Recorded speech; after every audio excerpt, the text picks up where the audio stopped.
Good morning to everyone and welcome to this panel session.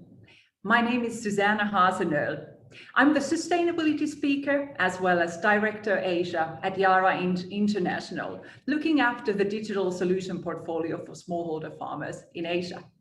But today our topic is seafood and sustainable aquaculture. Global aquaculture is seeing a robust growth of about 4.5% a year. And whilst we see the demand grow, natural fish stocks are dwindling.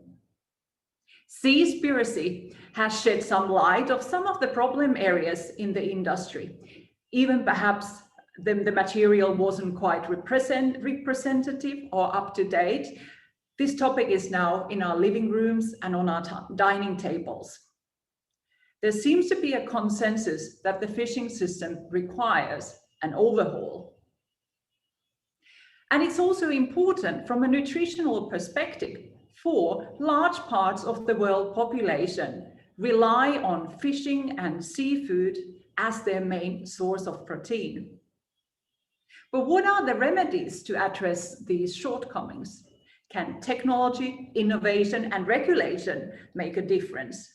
What's the role of corporate sustainability initiatives that they may conduct voluntarily or involuntarily to create a better seafood supply chain? So some of the questions we will discuss today with the panelists are, where are we really in terms of sustainability for seafood? And how could we best advance it to make it more sustainable? And to be a bit more precise, some of the exact questions that we will be taking a deeper dive today are precision fishing versus precision farming. What's the best solution here? Wild caught, farmed, or new protein? Are the new protein fishing companies able to swim already? That'll be interesting to hear. And what about traceability? Is it really going mainstream already? And what is the role of technology in making that happen? And what about procurement by the industry players? Do they already have the tools they need to have that kind of proper traceability down to the fish in the seas? And finally, is seafood actually today too cheap to be sustainable? I'm pleased now to introduce you the panel of today, a distinct group of people, of experts from fishing and seafood industries, as well as other organizations. We have Dr. Dalal Al-Gavas, who is the program director at Big Idea Ventures, a leading venture capital firm investing tens of millions, if not hundreds of millions, into agriculture, as well as cell-based and plant-based alternatives. We also have Chester Garn from World Wildlife Fund. He is responsible for the seafood program there and working both with the supply as well as demand side of responsible seafood players. We also have David Carter, CEO of Austral Fisheries, a commercial fishing operator that's been around for quite some time and that is now a trailblazer in many of the new innovative areas, advancing the sustainability area and focus in fishing. We also have Shirlene Maria Antonina Sami, who is a director at Infofish. Infofish is an intergovernmental organization that works with other governmental agencies in about 12 countries in the region, not just in Malaysia, but in Thailand, Bangladesh, Sri Lanka, and many of the other Pacific islands.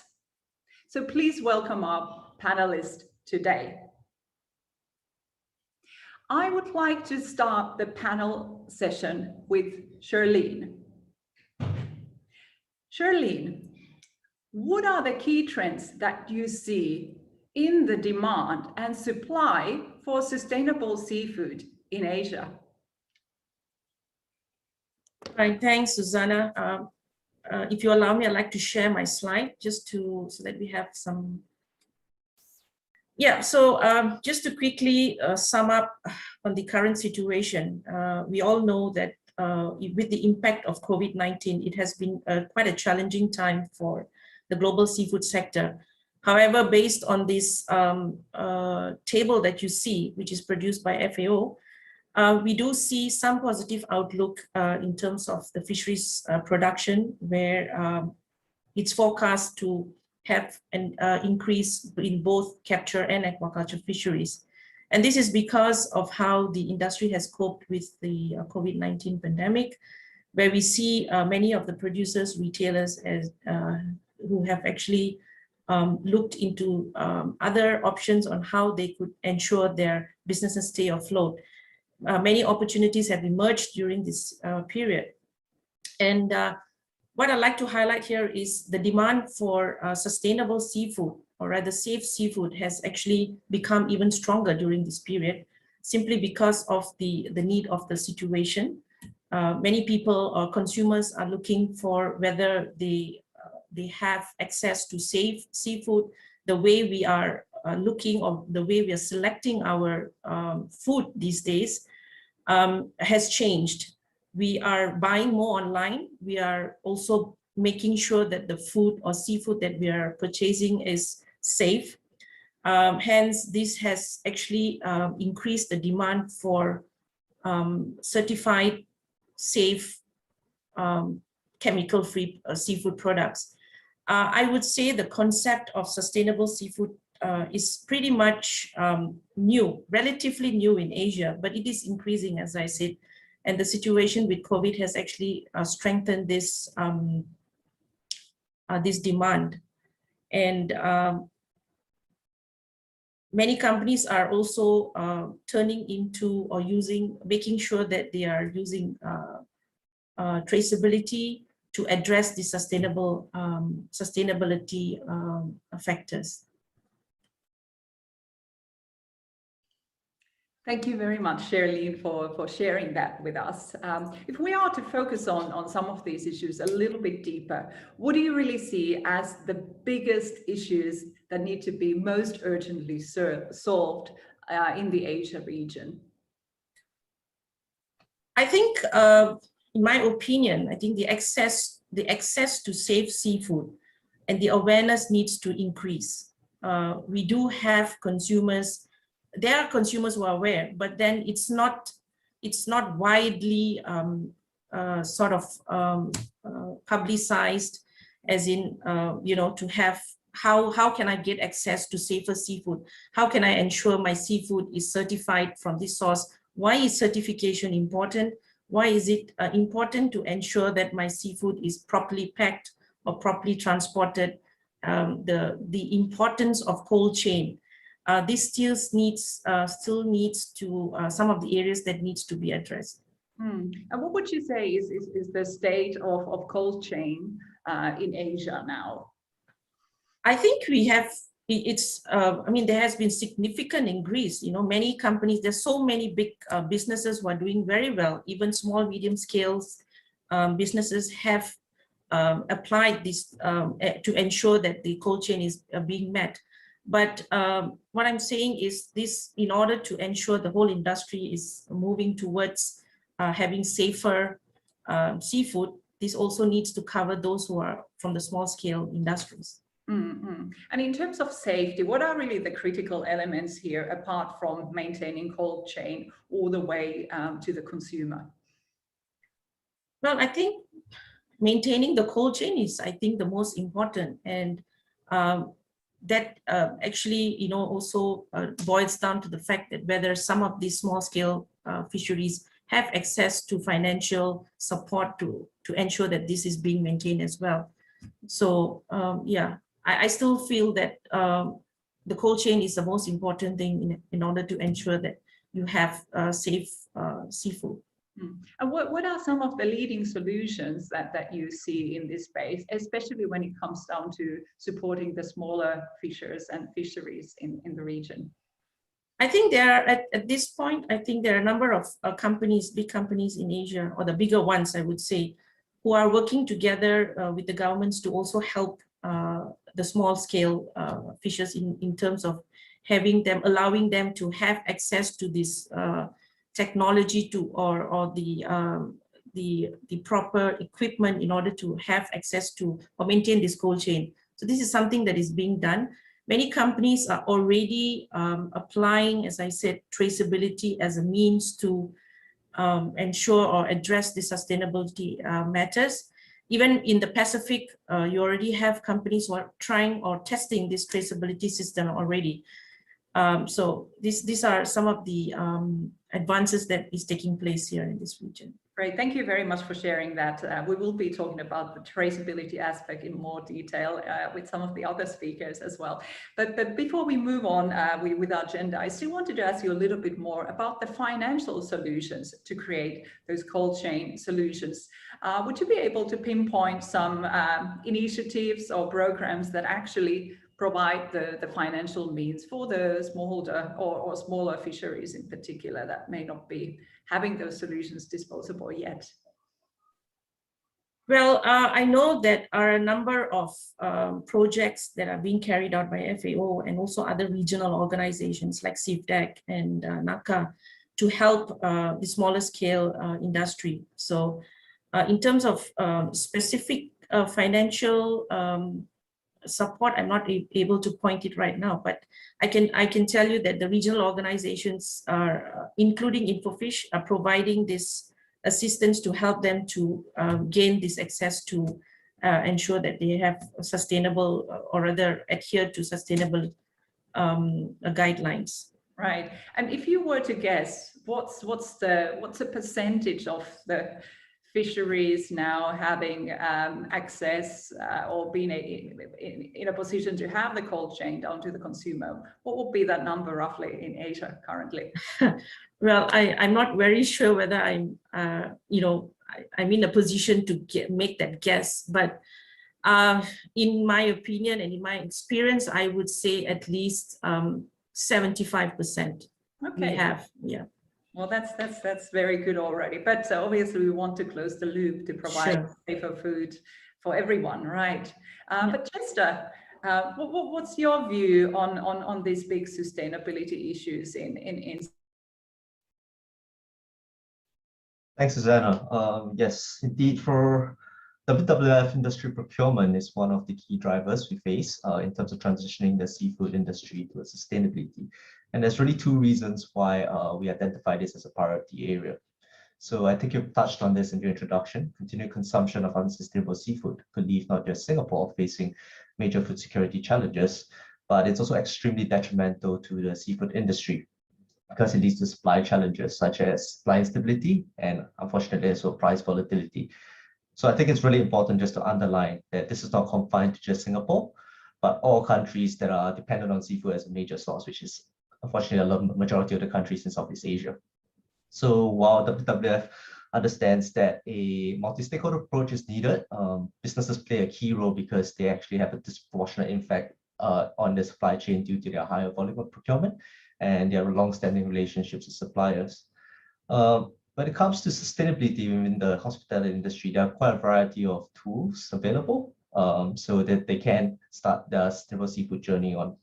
So this will include, for example, seafood guides, which some of our national officers have released as a way to help not just consumers, but also kind of businesses identify priority species to avoid. So our seafood guides really underlying methodology of it has been developed with quite a bit of scientific rigor with science-based methodologies, and has allowed us to not just assess the sustainability of wild-caught fisheries, but also aquaculture, and allowed us to develop a database of different species that are on a global level for what is possibly sustainable based on the fish stock. And this database is also accessible to some of our industry partners. Great to hear that you have such an additional resource available. Does that add cost to the either to the buyers or sellers, or is this something you provide free of charge to the ecosystem?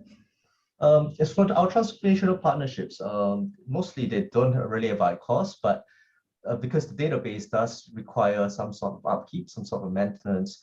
In some cases, if you are willing to add to the database by funding some assessment, because assessment itself will take some cost, then yes, you can have access to the database if you're in a transformation partnership with WWF. And despite this database and some other solutions, financial and technical, as Charlene shared with us, what are the biggest bottlenecks that still remain to make fishing more sustainable and aquaculture also more sustainable in your view? Yeah, that's a very important topic. I think Charlene touched on this, and I think I'll concur with her. I think one of the biggest issues is really inertia, the tendency to kind of stick to the status quo, especially in Southeast Asia. And there's a lack of awareness of really how urgent, how critical this emergency is to the seafood industry. I think it's important to highlight that sustainability previously, historically, has really been couched in terms of future generations, securing the need, securing the responsibility to future generations. But it's becoming more apparent that the future is really not too distant. It's also to secure the livelihoods and jobs for current industry players. So, I mean, if you look at the World Economic Forum, who reported in 2021, the majority of top 5 global risks in terms of likelihood and impact are all environmental risks. So this is a current and relevant problem right now. Why do you think there is still so much inertia, whether it's among the buyers or the producers, so to say? I think one reason is really data deficiency as well. Even if you want to do want to adopt some sourcing practices, especially within Southeast Asia, it's notoriously opaque. There's just not enough information just to identify which products are sustainable. Or even if you have responsible products, can you verify that it's coming from this particular fish stock? Because this aggregation, this transshipment happening, and we can't really see it. It's not always visible. So this regional problem really hinders businesses from actually adopting any sustainable sourcing practices. So it's just easier to go with the status quo. Yeah. So beyond the database and the scientific knowledge that you share with your partners, does WWF actually have some technical solutions, some tracking and tracing solutions that you're perhaps co-developing with the industry or even with the consumers today? Yeah, I think where we focus on mainly is with certification schemes that are really global. So these certification schemes, of course, have the chain of custody component, which is a traceability mechanism for companies to be able to see that the ASC certified product or the MSC certified product at the end consumer level can reach all the way back to the food fish farm or the fishery in question. So certification is just mainly where we're working at the moment, but we see a huge explosion in technologies regarding traceability. And I believe that will really be one of the key ways that this area will develop. And do you think that at any point in time in the near future, this kind of digital or other technology-enabled tracking and traceability would also actually be merged with these certificates? No, yeah, I definitely think so. I think the ASC, I work very closely with ASC because, as I mentioned, the fishery sector in Singapore is not that big, so we work more with the ASC than with MSC. But they're constantly trying to make themselves relevant, and with traceability information and traceability systems that are being developed to really be able to track along the supply chain, it's definitely a area of development that can merge between these two technologies and really increase transparency in the supply chain. Mm-hmm. And before I hand over to David, also to share his view on this topic, my final question to you, Chester, at this point in time is, for those who are not so familiar with these seafood certificates, MSC and was it DSC, could you please briefly just share with the audience what are these certificates about? Just very briefly, please. Yeah, sure. Yeah, it's quite a big topic though. Like Marine Stewardship Council, which is MSC, and Aquaculture Stewardship Council, ASC, which are some of the global certification schemes. We've got, I think, the State of Sustainability Initiative is actually listed them as some of the more rigorous ones when it comes to sustainability within the fisheries. There's the farm level, and then for the companies along the supply chain, there's the chain of custody level. So you can get certified to be able to hold MSC and ASC products, and they focus both on social and environmental metrics. And they're also try to be, for ASC, they're very transparent with stakeholder involvement, as well as within the standard setting process, as well as the auditing process. So all this really helps with science-based metrics to really look at sustainability through this lens and ensure that the farm is producing or the fishery that's producing is following these guidelines. Thank you, Chester, for sharing that. And for all of those who are in our audience today, if you do have any questions, and I mean any questions to our panelists here, please use the chat window on your right-hand side and post your questions. Following this panel, we will have some time to address those. So please do share whatever questions you have on your mind, and we will do our best to answer them at the end of this session. You may also have seen a poll popping up on your screen. So we would also like to get your view on the outlook of sustainable aquaculture. So please do bear in mind that you can actually vote and share your views on our polling question today. But next, David, I know you are one of the front runners when it comes to tracking and tracing fishing in Australian waters, operating some 15 vessels there. Could you tell us a little bit more about what your company is doing to ensure that the fish you catch is sustainable, and what are kind of the technical methods and tools that you are using to make sure of that, and also to document it? Thanks, Susanna, and that's another really big question. We are privileged to live in a first world market economy where in our operation we have strong property rights, so we consider that's a key bedrock in bringing about best practice fisheries management. And it makes sense because it aligns our self-interest with the expectation of the community. I know many listening from Southeast Asia could but dream of those things, but it's an important part, and it helps us justify the investments that we make in boats and brands, in research to ensure the stocks are sustainable, the observers that go to sea to prove that, and the certification systems that we have with the likes of MSC, as Chester was saying earlier. But as a business, we've kind of gone on from there. We think there's not a lot magical in managing fisheries sustainably. That was pretty much, in a technical sense, that was pretty much worked out 10 or 15 years ago. The trick now is really to find that balance, and we made a sort of more of an understanding around sort of social license, or the ESG elements that you, Susanna, in fact, were talking about earlier. But it's a building block. So it starts with a strong property right. It means a lot of investment in science to get the fisheries stuff right. It means embracing third-party certifications and NGOs through things like the MSC. So that's kind of the foundation. We then build on that with brands, and brands give us something to talk to the world about. Brands, there's so many kind of intangibles in a brand that are emotional and allow us to connect. Those things that are important to us, to our customers and our supply chain partners. And I learned a few years ago, Susanna, that we do the best business with those people with whom we share our values. And I'm happy to explore that a bit further. That's great to hear, David, but I'm really curious about the technical aspects of sustainability fishing, because it sounds like you've kind of done it. You say you did it 15 years ago. I think many other parts of the world are still dreaming of that. So could you maybe just give us very briefly an overview of how you're managing a sustainable fish stock, and how do you use technology for that? I think this might still interest many other people in other parts of the world.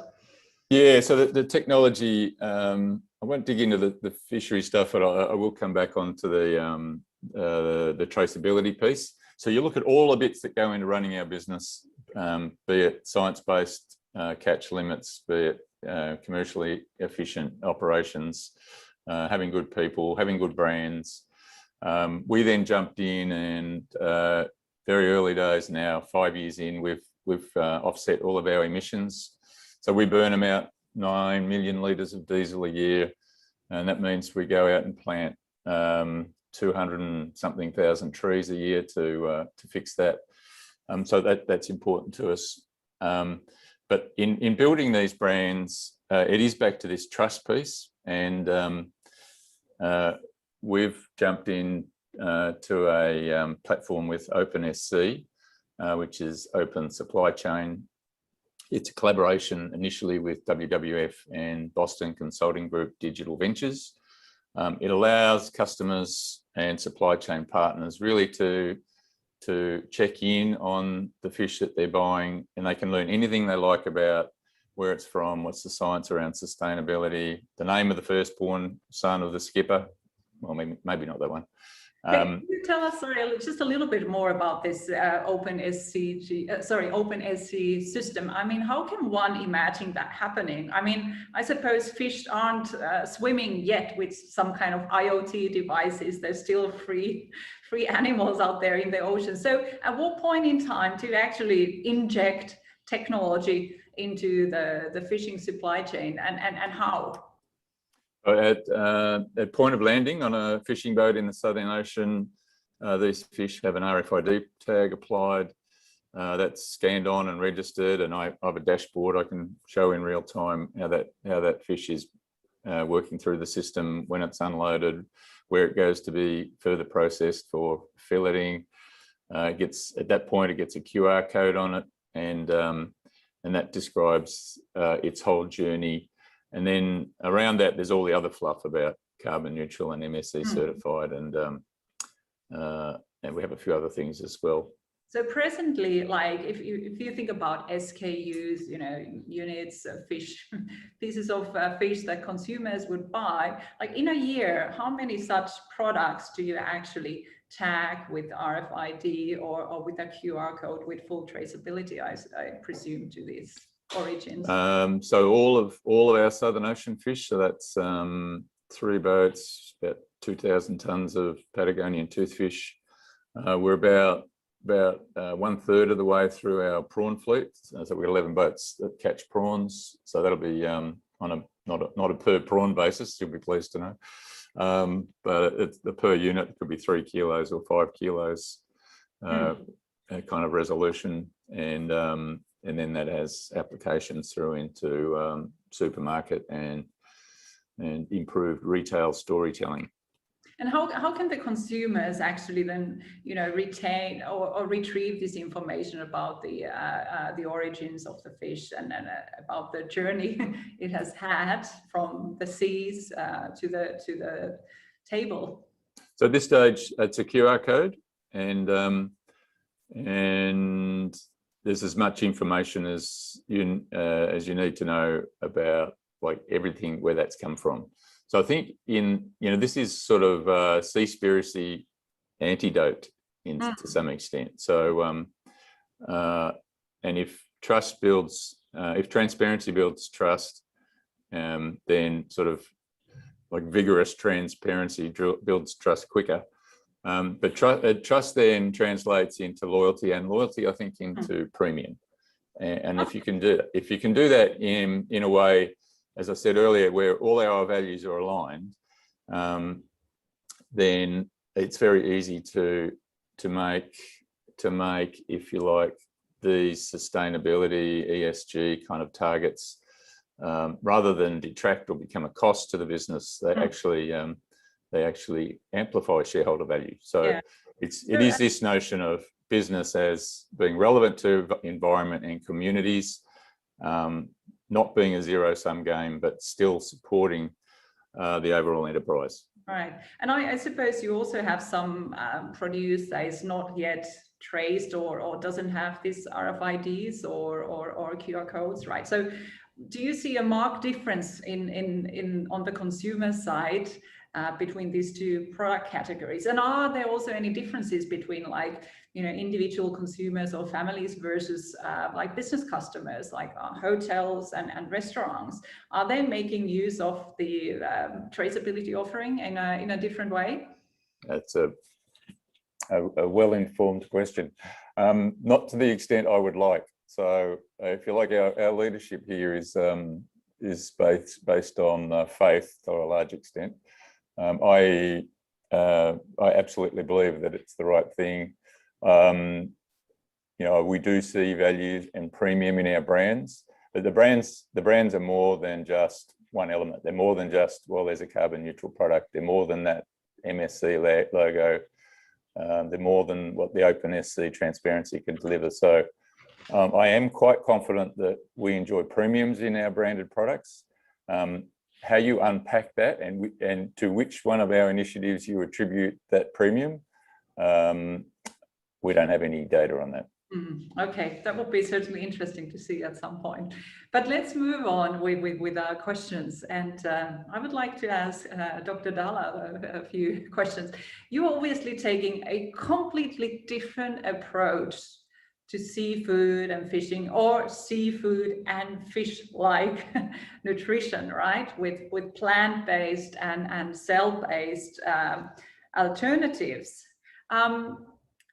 How do you see the more kind of traditional animal protein and then the plant and cell-based alternatives faring today in the consumer space as well as among the business customers?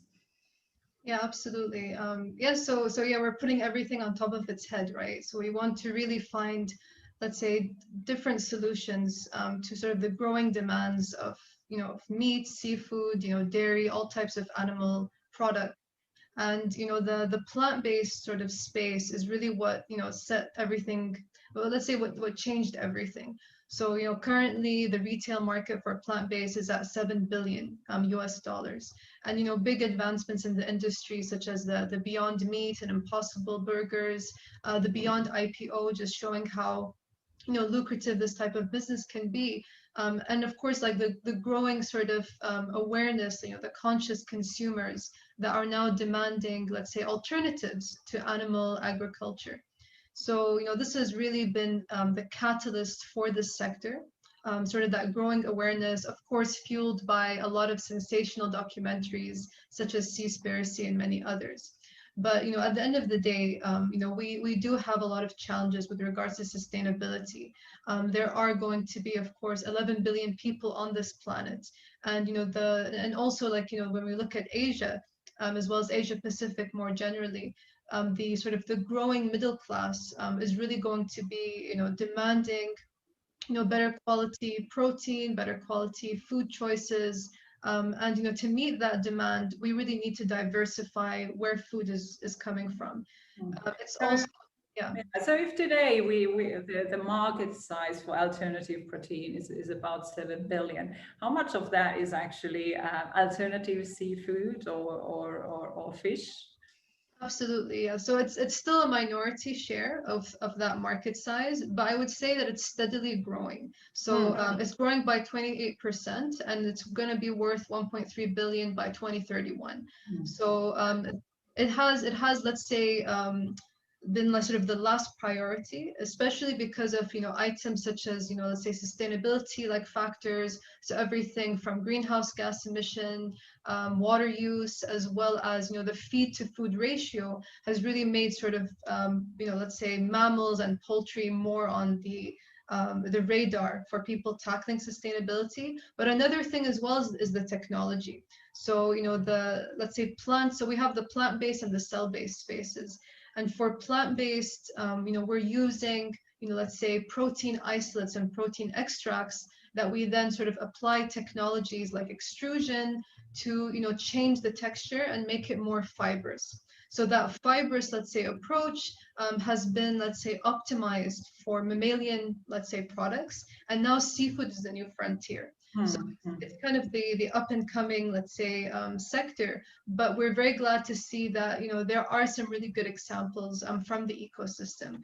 I mean, you have a lot of companies in the US as well as Europe that have created analogs to everything from shrimp to, let's say, fish cakes, crab cakes, even tuna, and kind of recreating it for everything, for the sort of the food services as well as the ready to eat segment, having sort of these breaded just kind of reheatable versions. So Talking now, listening to all this talk about food already makes my mouth water. But what about the consumer adoption, right?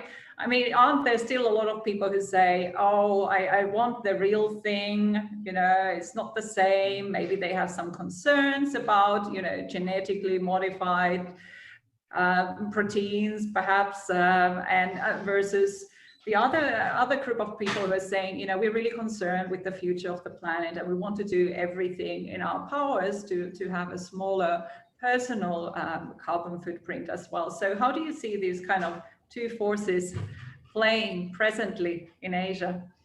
Yeah, absolutely. And I think, you know, for consumers, of course, there's different segmentation, but, you know, the target consumer for the plant-based space are definitely millennials that are looking to reduce, let's say, animal protein in their diet. Usually that will be for health reasons. There will also be sort of a growing consumer base that have, let's say, allergens. So either like shellfish allergies that will see this as a great alternative, you know, a way that they can enjoy seafood, you know, again, and kind of enjoy it with their family and friends. And, you know, what we're seeing as well is, you know, with this movement, with sort of the rise of, you know, environmentalism, of, you know, let's say animal ethics, that's also going to drive not only millennials, but also the Gen Zers.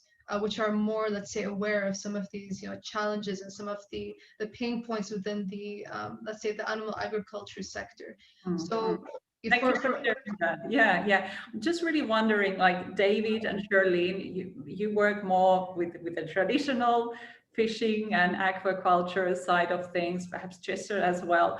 What are your views on alternate fish and seafood? Is it the necessary addition to the global food supply, or can these two work, you know, streams coexist? What are your thoughts? Anyone want to? David, please. Yeah, no, I think it's inevitable, really framed by Dalal's assessment of the future. The challenges are immense, and to feed and provide energy to the forecast population sizes means we've got to be doing things a whole lot different than we've been doing them to date, and there's room for everyone. So, say in our business, it's obviously a concern, but I think there's a value in, so the premium end of wild seafood still offering a critical experience. Maybe it's just a once a week treat, or it's Valentine's Day or something. But I think the other kind of issue for me broadly is the opportunity to point to, certainly in Western societies where we sit down to a 400-gram steak or something, increasingly that will become antisocial, that will be frowned upon. And so we do tend, like again, in these societies, we tend to eat too much animal protein. We need to see animal protein as the garnish to the vegetables, and or you can go vegetable all the way if you're following Dalal's business. But I think there's room for everyone. Chester, what do you think? No, I definitely agree with both Dalal and David. Right now, just looking at population growth trends, looking at the amount of seafood we eat, there is definitely a need, considering that more than 90% of our fisheries are already fully exploited, overexploited. So there's no growth there. So aquaculture and maybe cell-based meats are just things that could develop, that could fulfill and say that demand for this growing population. I think our current trends are still with seafood consumption per capita is also growing. So we are basically everyone just eating more, and we just need to find more ways to fill that gap. But what we need to see is still a very new technology. We need to know what the environmental footprint is. We need to know the cost of it before we can really see where the chips lie in terms of cell-based meats, alternative meats, as opposed to aquaculture and fisheries. But yeah, it's too early to tell. But I definitely agree with David that there's room for everyone. That there is definitely a need there that needs to be saved.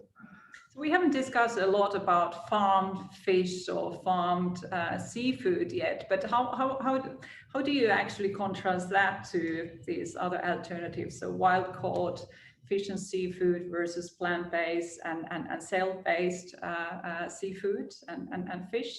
I mean, it's a farmed operation, right? It comes with a certain footprint as well, and feed conversion rates, I believe, remain a problem, especially for many smaller fish farms and seafood farms. So what are your thoughts on this third alternative in this space?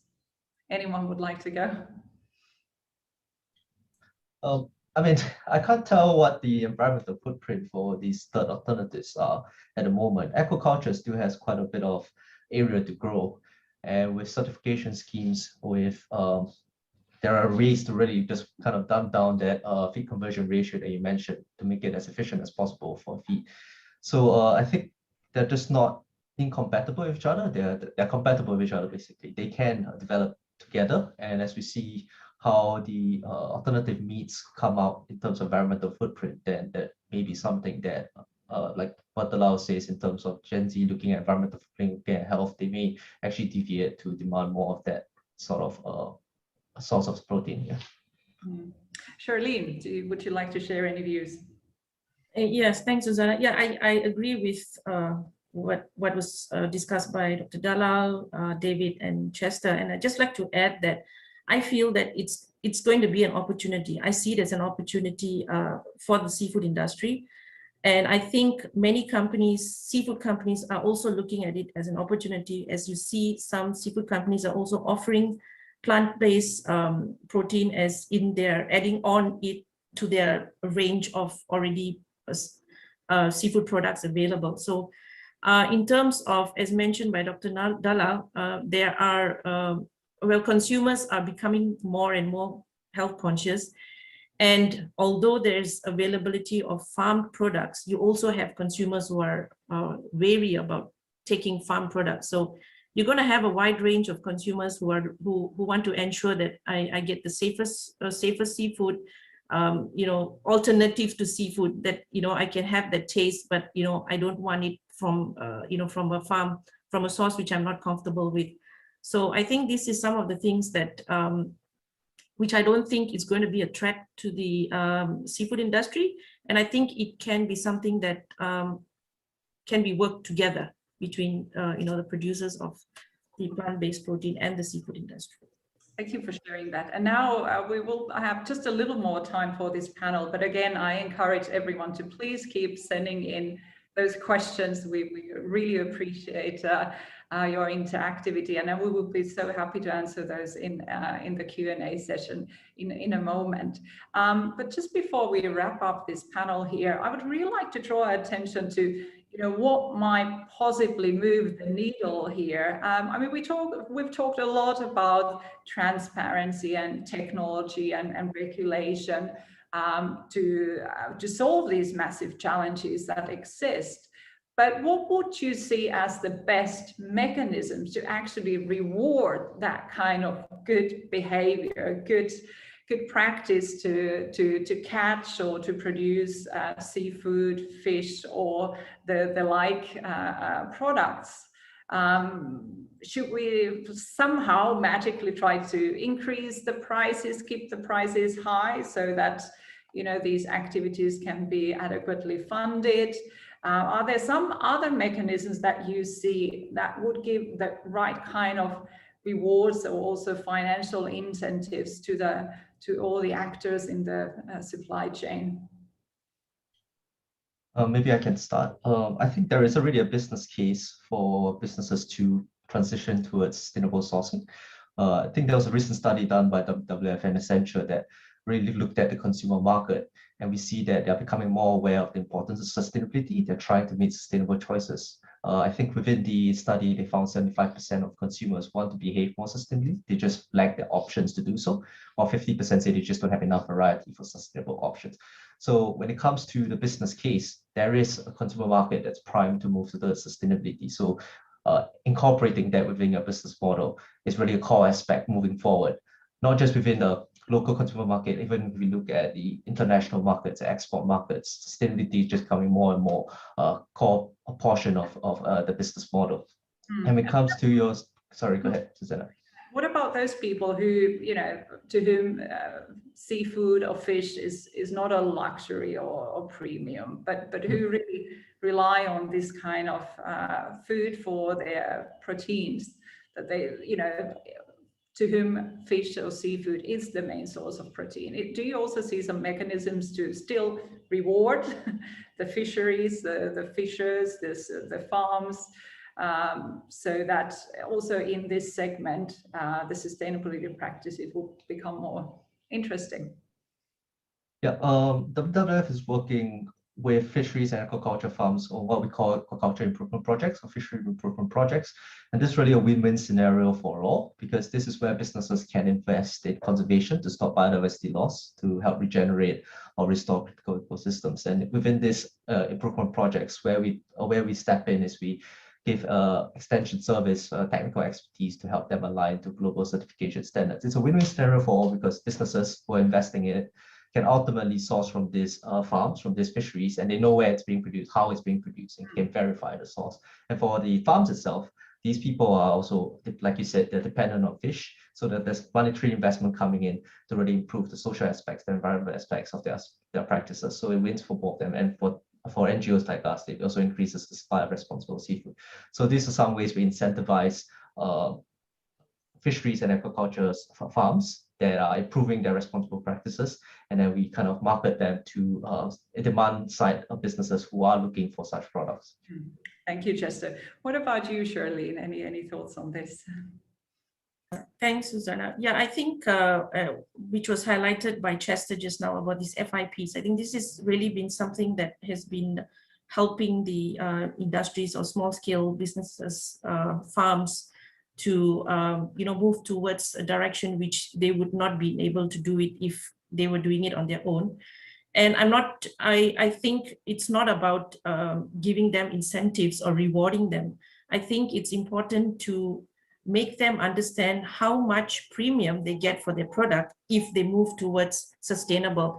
Once, I'm sure maybe David might add on, but I think if I know that I can sell my product at a premium price, and I'm really geared towards doing that, I will, push myself and make sure that I'm moving towards that direction. So it's important for the farmer or the fisherman to understand the premium price that he can get for his product if he's going to go for this kind of certification or move towards a more sustainable product. In that sense, we could also promote chemical-free from, to start off, we could move as a chemical-free product before going for a certified product. Yeah, thank you for that. Access to markets and financing, right, for that kind of solution still could be promoted. But yeah, before we close up, Dr. Dalal, what do you think about the reward mechanisms? What should happen there? Yeah, I think like for us, it's definitely about, let's say, food security and enhancing food security. So some of the technologies that we look at, such as the cell-based or even fermentation-based technologies, they're recreating, let's say, whole constructs of, let's say, seafood, let's say meat, seafood, let's say pieces or seafood chunks. And for this, of course, it will open like a lot of opportunities for job creation within the community, bringing in like a whole slew of, let's say, scientists, engineers, bioprocessing engineers, as well as food chemists. So I think this will be a new driver for the economy. So like some of these sustainable businesses, yeah, they have huge implications for, of course, enhancing economies like, let's say, technology prowess, at the same time generating new products.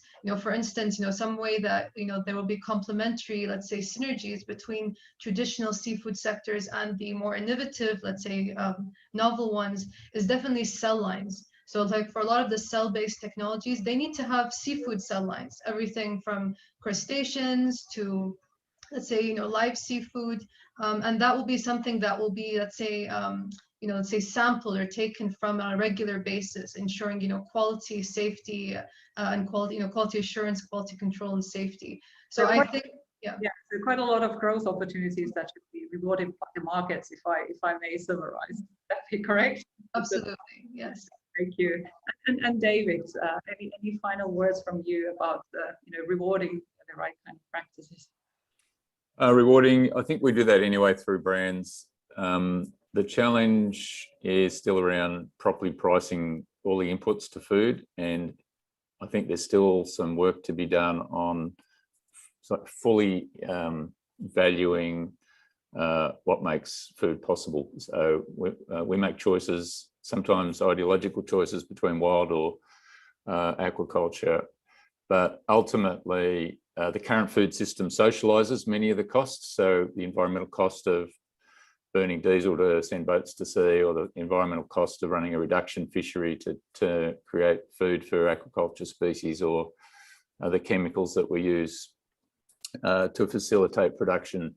They're all left in the environment. They're not necessarily, they're not built into the price of the product the consumers paying. So I think there's value in, and this is what we're trying to do, I guess, through our sort of fearless transparency approach, but the source of some broad measure of impact on that food choice for a client help become, it's like that's that light in the hill that we can all work to. And yes, sometimes we'll say, bugger it, it's Saturday, I got some friends over, I'll have that steak, and then you might live on Soylent Green biscuits for the rest of the week. Well, I think, yeah, balanced nutrition is still something that we should strive for. Well, with that, I would like to thank you all our panelists very much. I think in conclusion, we can say that there is room for all these different, streams of fish and seafood, so whether wild caught, but caught, in a trackable and traceable manner, from fisheries where the base is maintained and controlled, to using certified solutions and helping the fish farms and farmers to adopt technology, to adopt cold chain, to ensure the cold chain all the way to consumer, and all the way to creating new job opportunities, creating new economic streams by totally reinventing all this, by enhancing all the technology and innovation that we can in the cell-based and also plant-based area. So I think if we look at the, not just the consumers here, but also the professional buyers who I think are in our audience today, I think there's a lot more choice today that is much more also transparent in terms of the supply chain and production methods. So I really encourage all of you to not just to perhaps go on with business as usual, but to pay attention to all these new and advanced and more sustainable offering that is out there. I think we also have a role to play, all of us, in explaining this better to our consumers and making the provenance and the production methods a part of the way we sell food and also experience food. So I also see opportunities to tell the food story better and back that obviously with data and evidence and certifications. So with that, please keep those questions coming. We'll be answering those in just a moment. And if you haven't also answered the poll, that I think might also still pop up. So thank you all very much for joining today, and we'll move on to the Q&A in a moment. Thank you very much.